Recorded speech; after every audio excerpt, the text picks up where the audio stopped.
Buenos días a todos, repito.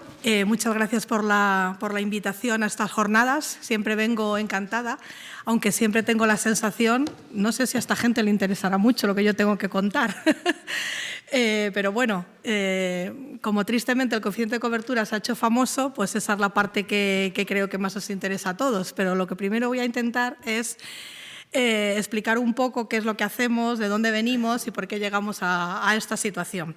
Y luego pues terminaré contando un poco cuál es la situación en el año actual, porque entiendo que todos estáis preocupados porque hemos venido de unos últimos años en los que estamos acostumbrados a ver unos coeficientes de cobertura bastante altos, porque hubo una inyección de presupuestos generales del Estado importante a finales del 2021 y con esos importes hemos ido aplicándolos a las liquidaciones siguientes y hemos logrado mantener unos coeficientes relativamente altos durante el 2021 al 2024. Pero la situación en el 2025-2026 claramente es diferente. Entonces, lo que digo, haré unas consideraciones previas para ver un poco, situarnos en qué estamos hablando, cuál es la función y objeto de las liquidaciones, cuáles son sus fundamentos, una descripción básica de las liquidaciones, su normativa aplicable, sus flujos económicos y su ámbito temporal. Y luego hablaré expresamente de los ingresos y costes del sistema eléctrico y la Ley de 24 con el coeficiente de cobertura. Quiero hacer aquí un inciso para dejar claro que el departamento al que yo pertenezco, como jefa de la Unidad de Liquidaciones de Actividades Reguladas, no calcula las primas de renovables, no calcula las primas de Recore. Eso lo hacen otros compañeros. Esos compañeros tienen un departamento en el que calculan cada uno de los meses cuál es la prima que le corresponde a cada una de del orden de 60.000 instalaciones. Y ese importe es el que se integra en la liquidación de las actividades reguladas del sector eléctrico como un coste más. ¿Vale? Entonces, ahora os vengo a contar cómo es ese proceso una vez que está calculada la prima de renovables y se incorpora a la liquidación de las actividades reguladas. Entonces, para empezar, como una consideración previa importante, hay que decir que se consideran actividades reguladas el transporte y la distribución, no así la generación, la comercialización y el consumidor. Es decir, que todas estas actividades de generar, comercializar y consumir está fuera de lo que son las actividades reguladas. Y por una parte está el operador del sistema que lleva la gestión técnica del sistema y la gestión económica del sistema con el OMIE. En este gráfico podéis ver cuál es el flujo físico de lo que es la energía, que no os lo tengo que contar, que lo sabéis mejor que yo, pero para que veáis la diferencia de lo que es el flujo físico y el flujo económico. En el flujo físico, la generación, se genera la energía, se transporta, se distribuye y llega al consumidor. Sin embargo, el flujo económico, tenemos un comercializador que compra en el mercado la electricidad con la casación de la oferta y la demanda y entonces ese comercializador tiene un contrato de suministro con el consumidor y a la vez hay un contrato de acceso con el distribuidor. Entonces, el distribuidor es el que recibe los peajes y los cargos, la facturación por peajes y cargos, que la recauda en nombre del sistema, que es muy diferente, como veis, de todo el flujo físico.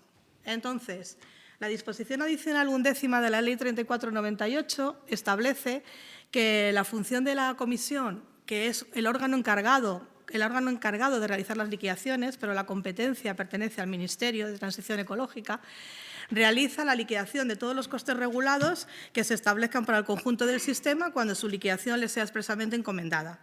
Entonces, ¿cuál es el objeto? Determinar todas las obligaciones de pago y los derechos de cobro correspondientes a todos los diferentes agentes e instituciones que estén relacionadas con el sector eléctrico en lo relativo a las actividades reguladas. Es decir, es el comercializador el que cobra la factura al consumidor y, sin embargo, hay que retribuir al transporte, que lo realizan básicamente Red Eléctrica, y hay que retribuir la distribución, que lo realizan los distribuidores de más de 100.000 clientes y los de menos de 100.000 clientes. Del orden, estamos hablando en España de unos 320 distribuidores. Y también hay que retribuir a todas las instalaciones que tienen derecho a una prima por renovables. Del orden, hablamos ya de 60.000 instalaciones. Entonces, otro fundamento y por qué es necesario estas liquidaciones, aparte de lo que estoy explicando, es porque los peajes y los cargos son únicos en todo el territorio nacional. Todos los consumidores pagamos lo mismo con independencia de que consumamos la energía en Galicia, en Madrid o en Andalucía. Entonces, ¿qué es lo que pasa? Que pagamos lo mismo con independencia de quién sea nuestro distribuidor, pero, sin embargo, la distribución no es la misma. No es lo mismo la distribución que puede ser reconocida a un distribuidor que está en una zona montañosa a un distribuidor que está en una zona urbana. Entonces, cada distribuidor tiene una distribución, una retribución a la distribución reconocida por una resolución actualmente de la Comisión, pero, sin embargo, los peajes que recaudan son los mismos de su área de consumidores, pero son los mismos precios en todo el territorio nacional. Y esto hace que sea necesario redistribuir el dinero. Es decir, el distribuidor recibe los peajes y, sin embargo, su distribución es diferente. Entonces, ese es el ajuste que tenemos que realizar para que todo el mundo al final tenga sus costes correspondientes y reconocidos. ¿Vale? Entonces, lo que estoy comentando, se han de redistribuir los ingresos recaudados. Aquellos sujetos cuyos ingresos superan a sus costes, aportan al sistema, mientras que los sujetos cuyos ingresos no alcanzan sus costes tienen que percibir del sistema. Entonces, estos son los movimientos que se producen en cada una de las liquidaciones de obligaciones de pago y derechos de cobro entre los agentes. Esto lleva a mantener este sistema de liquidaciones de las actividades reguladas. Y luego, ¿qué es lo que pasa? ¿Por qué se producen estos desajustes que estáis acostumbrados a sufrir? Porque los peajes y los cargos se fijan teniendo en cuenta una previsión de ingresos y costes, según las metodologías respectivas que están establecidas. Es decir, dependen de una serie de factores, como la demanda, como el valor de la producción, como los precios. Entonces, ¿qué es lo que pasa? Que se hace la previsión que mejor se ajusta a la realidad de ese momento, pero, evidentemente, la realidad luego es la que es y es la que se refleja en la liquidación. Es decir, recaudan lo que recaudan con la demanda que se haya producido y, sin embargo, puede haber estado estimado otros precios. Entonces, ¿qué es lo que pasa? Que ni los ingresos ni los costes van a coincidir nunca con los previstos, porque cuando se hacen los precios de los peajes y de los cargos, ya se hace para que haya un equilibrio en el sistema. Se fijan los precios de los peajes por parte de la Comisión para que se pueda retribuir al transporte y la distribución, se fijan los precios de los cargos con la estimación de los cargos que se van a recaudar y de los ingresos del Tesoro que se van a recaudar, y con eso se fijan los cargos para poder retribuir a todos los costes que se retribuyen con cargos, que son fundamentalmente los sistemas no peninsulares y el RECORE. Entonces, ¿qué es lo que pasa? Que cuando los ingresos totales del sistema son insuficientes para cubrir toda esta totalidad de costes, es cuando se produce el déficit. Entonces, nosotros lo que realizamos son 14 liquidaciones acumulativas y provisionales a cuenta de la definitiva. Lo hacemos acumulativo porque así cualquier modificación de cualquiera de los costes, entre los que estáis vosotros, correspondiente a una liquidación ya realizada, no exige realizar una reliquidación, sino lo que hace es que se tiene en cuenta en las siguientes liquidaciones. Hace que no tengamos que estar constantemente volviendo a reliquidar la 1, la 2, la 3, así sucesivamente. Estas liquidaciones provisionales son actos de trámite. Ya hay una sentencia del Tribunal Supremo que establece que las liquidaciones provisionales son irrecurribles. No entran en la categoría de actos susceptibles de recursos administrativos del artículo 112 de la Ley de Procedimiento Administrativo, ya que los perjuicios que se puedan derivar de ella se pueden corregir en la siguiente liquidación, ¿vale? Por esto la importancia de que sean acumulativas. Y luego, en la parte de las actividades reguladas, llevamos a cabo una liquidación definitiva, que creo que es diferente a la que realizan mis compañeros en el caso de RECORE, que se tiene que realizar con la anterioridad al 1 de diciembre del año siguiente, al que corresponda. Y es este único acto el que es un acto administrativo que no es de trámite y ya sí que es recurrible. Entonces, nosotros lo que hacemos siempre es una propuesta de liquidación definitiva que tiene un trámite de audiencia. Vamos a las empresas 10 días para que hagan alegaciones que consideren oportunas, y una vez que hacemos la liquidación definitiva se pueden recurrir mediante un recurso a la Sala de lo Contencioso Administrativo de la Audiencia Nacional en el plazo de 2 meses. La descripción básica de las liquidaciones, la normativa aplicable básicamente es la Ley de Creación de la CNMC, la Ley 24 del sector eléctrico un Real Decreto de liquidaciones, que no me he equivocado la fecha, es del 1997, ya es bastante antiguo, y luego las distintas circulares que se establecen para la metodología del cálculo de los peajes de transporte y del cálculo de los cargos. La competencia, creo que ya lo he dicho, pero lo repito que es importante, la competencia para fijar los peajes es de la Comisión y la competencia para fijar los cargos es del Ministerio. Y luego, sucesivamente, hay cada año determinadas órdenes y resoluciones que establecen determinados valores que afectan a las liquidaciones. Entonces, aquí hay un esquema con los flujos económicos de las liquidaciones. Tenemos lo que llamamos el sistema de liquidaciones en medio. Entonces, lo que os había explicado, el consumidor tiene la relación con el comercializador y el comercializador paga los peajes y cargos que ha recibido de los consumidores al distribuidor. Entonces, este distribuidor, el flujo de información que tiene, las líneas azules son flujo de información, no flujo económico, lo que hace es comunica a la Comisión cuáles son los peajes y los cargos que le ha pasado el comercializador o que ha recaudado directamente de los consumidores, que hay algunos que son directos, y declara que eso lo tiene en sus cuentas. Por otra parte, el operador del sistema realiza los cálculos de los pagos por capacidad y de la diferencia de pérdidas y nos establece también cuáles son los ingresos de que disponemos o, en su caso, de los costes. Y luego la CNMC calcula, como os digo, un departamento específico, calcula cuáles son las liquidaciones de las primas para cada una de las instalaciones de renovables. Toda esa información. Por otra parte, tenemos los presupuestos generales del Estado que nos ingresan los impuestos de la Ley 2012, las subastas de CO2 y a otras dotaciones presupuestarias que se producen, porque ya sabéis que cuando se produce una medida para paliar los efectos de alguna guerra o demás, que estamos todos acostumbrados últimamente a reales decretos ley al respecto, siempre tienen que ir acompañadas de alguna medida, de algún ingreso que acompañe esa reducción de costes. Por ejemplo, ahora el último Real Decreto Ley que ha establecido que se suprime el impuesto de la producción, pues lo que hacen es una posibilidad de una dotación presupuestaria para cubrir ese importe que no se va a ingresar en el sistema para cubrir todos los costes. Entonces, como consecuencia de todos estos ingresos que se producen, que básicamente son los del Tesoro y apuntes de lo que nos dicen los distribuidores que han recaudado como ingresos y como costes, todos los del transporte, la distribución y los recores fundamentalmente, se produce un cálculo. Y, como consecuencia de eso, se producen unos resultados de unas obligaciones de pago de las empresas, de algunas empresas, y unos derechos de cobro de otras.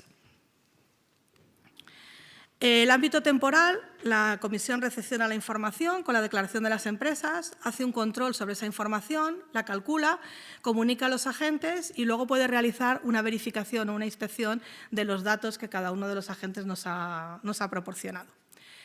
Las fechas son, si hablamos de un mes de consumo M, en ese mes de consumo M las empresas es cuando facturan, las empresas distribuidoras facturan a sus clientes.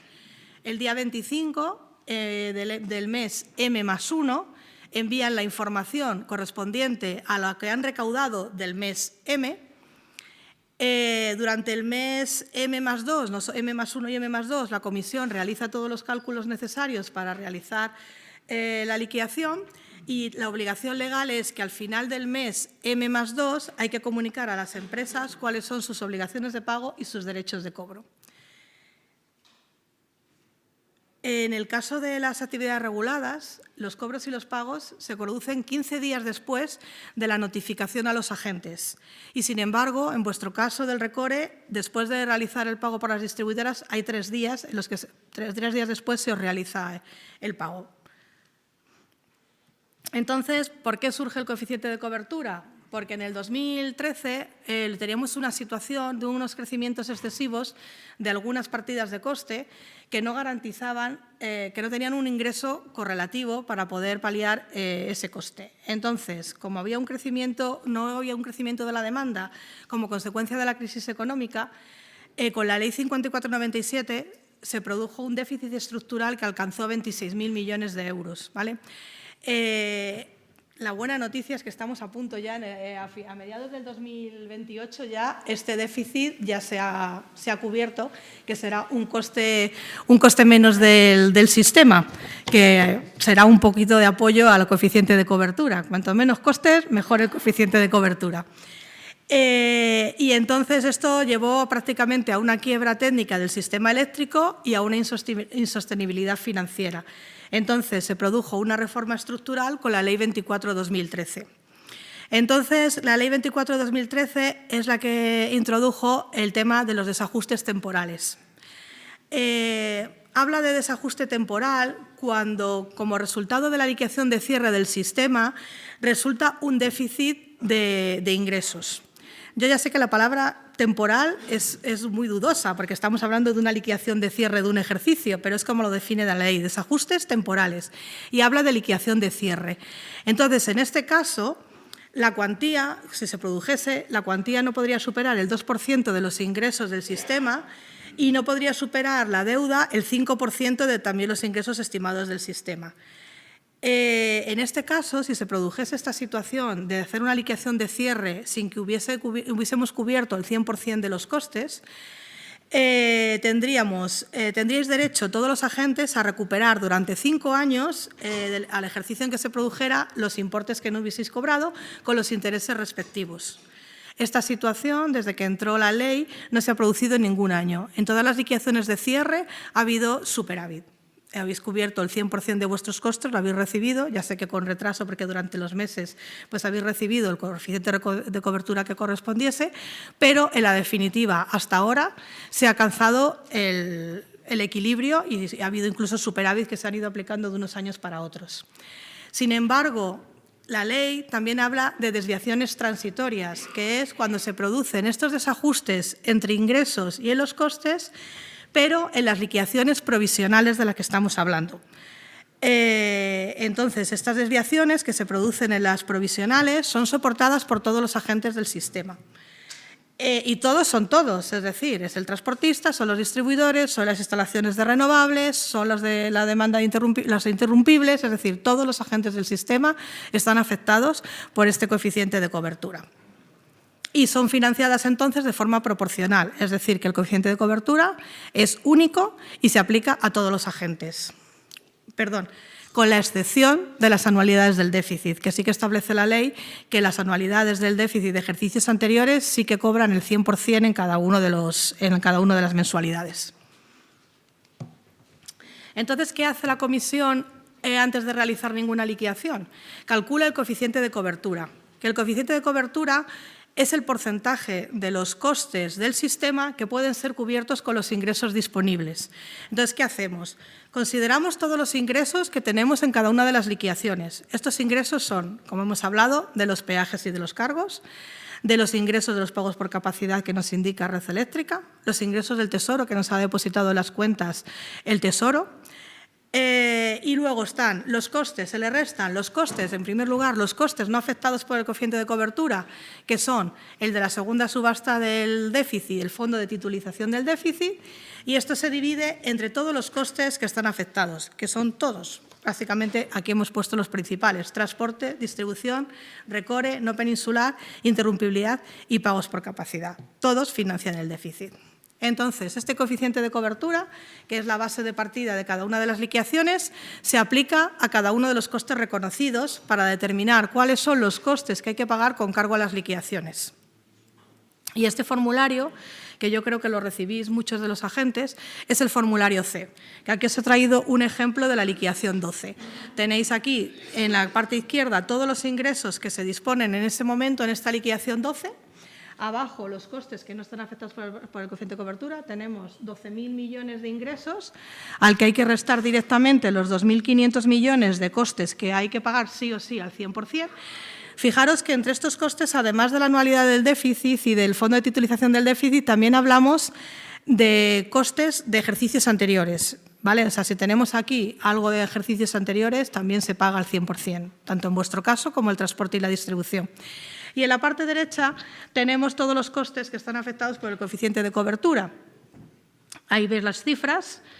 y a lo que asciende. Entonces, la diferencia entre los 12.000 millones de coste y los 10.000 millones de coste pues hace que el coeficiente de cobertura se establezca en ese importe, que desde aquí no me llega a la vista, creo que es un 80 y algo, ¿no? No sé si tenéis alguna duda. 85. Y entonces esto es un poco para recordaros un poco cuáles son los ingresos y para que entendáis por qué todos estos ingresos al final es lo que realmente está afectando en vuestro coeficiente de cobertura. Es decir, como tenemos que considerar la liquidación es única, el coeficiente de cobertura es único, los ingresos, por decirlo de alguna manera, se socializan todos. Entonces, ¿qué tenemos? Los peajes de transporte y distribución, que son los que mensualmente los distribuidores recaudan, los cargos, que también mensualmente los recaudan los distribuidores, nos saltamos la parte de saldo de capacidad y otros ingresos liquidables que son menores, y luego cuando se reciben los presupuestos generales del Estado. Y aquí dependemos de cuál es el devengo de los impuestos. Entonces, ¿qué pasa? Los ingresos del impuesto de la producción son impuestos trimestrales, básicamente. Entonces, evidentemente, en la liquidación 1, en la liquidación 2 y en la liquidación 3 prácticamente no hay ingresos del Tesoro. Eso hace que tengamos que cubrir unas mensualidades de costes sin tener los ingresos correspondientes. Y por eso, en las primeras liquidaciones, los coeficientes de cobertura son tan bajos, porque tenemos costes, pero muy pocos ingresos. Esto ya lo he estado explicando, que son los aportadores de ingresos, los distribuidores del Tesoro Público, y que tengamos en cuenta que estos ingresos van a depender de cómo es la evolución y la estructura de la demanda para cada grupo tarifario. Y luego, por ejemplo, ¿qué es lo que pasa en enero? En enero, cuando llega la facturación por peajes y por cargos, la mayoría de esa facturación corresponde a consumos del año anterior. Entonces, ¿qué pasa? Que se imputan al año anterior, con lo cual el mes de enero no solamente no tiene ingresos del Tesoro, sino que además tiene una facturación de peajes y cargos muy baja. Cuanto a los costes, aquí tenemos cuáles son los costes, básicamente, que ya lo hemos hablado durante toda la presentación. ¿Qué costes son fijos? Básicamente el transporte y la distribución, que la normativa establece con carácter anual cuál es su valor y lo que se pagan es en 12 meses. Por eso en la liquidación 13 y 14 siempre hay un incremento del coeficiente de cobertura, porque ya hemos imputado en 12 meses todos los costes fundamentales, que son transporte, distribución y recore, y sin embargo todavía quedan por llegar ingresos de peajes y de cargos que vienen retrasados o que vienen en su tiempo, pero que todavía no han llegado, y los ingresos del Tesoro correspondientes de los trimestres del trimestre último. Y los costes variables, que son los que se calculan, entre ellos el vuestro, la prima de energías renovables, cogeneración y residuos, que depende de la producción y los precios del mercado mayorista y que calculan mis compañeros. Como siempre, os presento una gráfica con el coeficiente de cobertura para explicaros un poco cómo es la evolución y para que veáis gráficamente lo que os estoy intentando explicar. En las primeras liquidaciones, mirar en la gráfica, en el eje de abajo, las liquidaciones, y en el vertical los coeficientes de cobertura. Como veis, salvo un año, que es el 24, que fue excepcional porque hubo un traspaso de ingresos de superávit de un ejercicio a otro, los coeficientes de cobertura están por la altura que no llegan al 30% casi ningún año. Luego se van incrementando y, como os comentaba, en los últimos años, pues desde el 2021, los coeficientes de cobertura del 100% se han alcanzado en liquidaciones más tempranas que en otros años. Ahí veis las gráficas que sobresalen, las barritas que sobresalen de los años en los que han sido buenos, que son estos anteriores. Y ahora ya por último, creo que voy bien de tiempo, quería ya comentaros la situación actual de los años 2025 y 2026. ¿Qué tenemos pendiente de aplicación todavía? 714 millones del superávit de cargos que se produjo en la liquidación definitiva del 2024, que la orden de cargos estaba previsto que se aplicase en el 2026, pero que todavía no hemos aplicado, porque consideramos que no hay legislación todavía para poder aplicarlo. ¿Qué ha ocurrido en la última liquidación que aprobaron en la Sala de Supervisión Regulatoria la semana pasada? Pues que las liquidaciones provisionales 13 de 2025 y 1 de 2026 han sido de los más bajos de la serie histórica.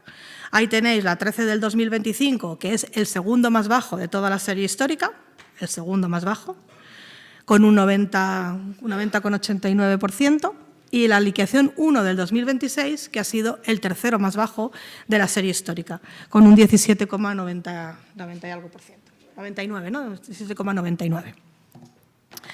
¿Qué previsión tenemos para la 14?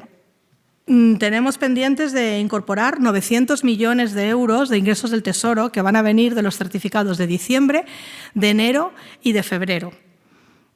Pero nuestra estimación es que no creemos que la liquidación 14 se vaya a llegar al 100%, a pesar de los 900 millones. ¿Vale?